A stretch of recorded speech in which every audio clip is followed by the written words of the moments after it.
everyone, so welcome back. Last video I was talking about the decision in the Brown versus Board of Education case, and today I'm going to be following on from that by talking about the reactions to the decision, both within politics and the general public. This is History with Zara Anderson, reactions to Brown versus Board of Education, in line with the IB World History Paper 1 topic, Rights and Protests. So we know that in 1955, the Supreme Court ordered through the Brown versus Board of Education ruling that states needed to desegregate their schools with all deliberate speed. Of course, that needed some oomph behind it with some support from the federal government. However, President Eisenhower took no substantial action to support the ruling. This wasn't because he was racist himself. He himself had outlawed racism in Washington, D.C. Prior to this.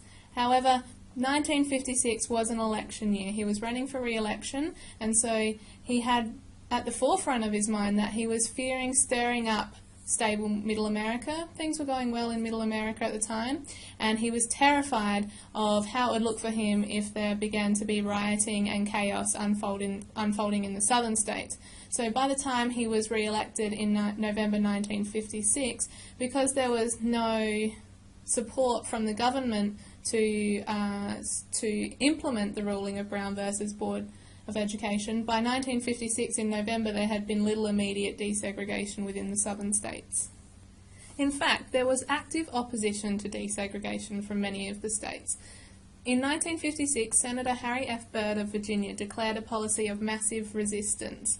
He wanted Virginia to be the leader of the South, and he wanted to use this policy of massive resistance to unite the South to resist segregation, so that, in his words, in time the rest of the country will realise that racial integration is not going to be accepted in the South. So, leading the way on this, he made it so that schools in Virginia that did follow segregation were punished, and public funding was redirected to support white students to attend private schools that were still segregated. Resistance from Byrd and his supporters was strong. They caused many legal battles and public protests to rage on. The federal courts had to intervene, and they had to order integrated schools to stay open and provide funding for them to do that, because otherwise there would have been a complete and total breakdown of the education system in Virginia. Unfortunately, Senator Byrd did get his way in that he was able to manage to unite the southern states to resist desegregation. So the Southern Manifesto was unveiled on March 12, 1956, and it was signed by 19 senators and 81 members of the House of Representatives, which was basically all of the congressional membership of the states of Alabama, Arkansas, Georgia, Louisiana, Mississippi, South Carolina, and Virginia. So what the Southern Manifesto did was it formally united the South against desegregation and declared that they would support the active level of Southern opposition towards desegregation. Further political resistance came with the Mississippi State Sovereignty Commission, which had the objective of protecting the sovereignty of the state from federal encroachment. Basically, they were saying that the federal government was getting too involved with state politics.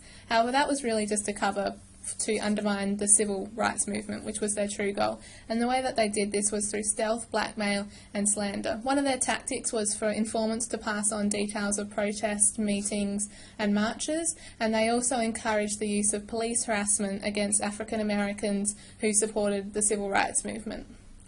This was projected to the community as a tactic against communism. Basically, Mississippi Senator James Eastland claimed that communists had infiltrated the community and they had stirred up African Americans into challenging segregation as a way to destabilise America.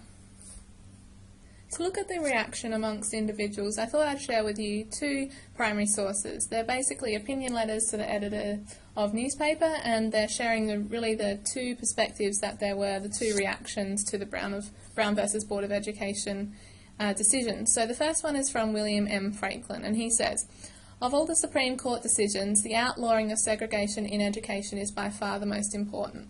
Results from this decision will be 100-fold, but its most important function will be the destruction of the last hiding place for captains of private industry and their excuse for job bias and discrimination in employment."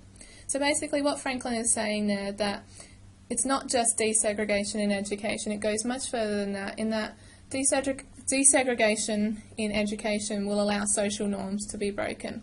Basically, by segregating students in school, you're setting up the community to accept it as a social norm that black and white should be separated. So what William Franklin is saying here is that by desegregating education, we're really forcing segregation to happen throughout the community. The other source that I want to look at is a letter from Robert B. Patterson, and it shows the other side of the coin, those who didn't support desegregation. And it's probably no coincidence to notice that he is from Mississippi, which was one of the states who most strongly resisted desegregation. So he says, "Dear editor, to impress the Asiatics, 9 misguided political appointees have decided to change the way of life of 50 million Americans in 21 states of our great nation. If we red-blooded Southern Americans submit to this unconstitutional judge-made law and surrender our Caucasian heritage of 60 centuries, the malignant powers of communism, atheism, and mongrelization will surely follow. Where is our patriotic tradition of courage, honour, integrity and wisdom left us by George Washington, Thomas Jefferson and Robert E. Lee? Are we fit to tread these lands bought for us by the blood, sweat and tears of our unconquerable ancestors and our fallen brethren?" See, I told you it was no coincidence that he came from Mississippi. So we can see from this that although the Brown versus Board of Education decision was landmark, it definitely wasn't the last nail in the coffin for segregation. There were many strong politicians from the southern states who actively resisted desegregation, and that almost caused the collapse of education systems across various states in the south. The opinion in the public was mixed, but of course that was predictable. There were those who supported it and thought that the decision was going to provide long-lasting change for African Americans, but of course there were those who thought that the social norm of segregation needed to continue.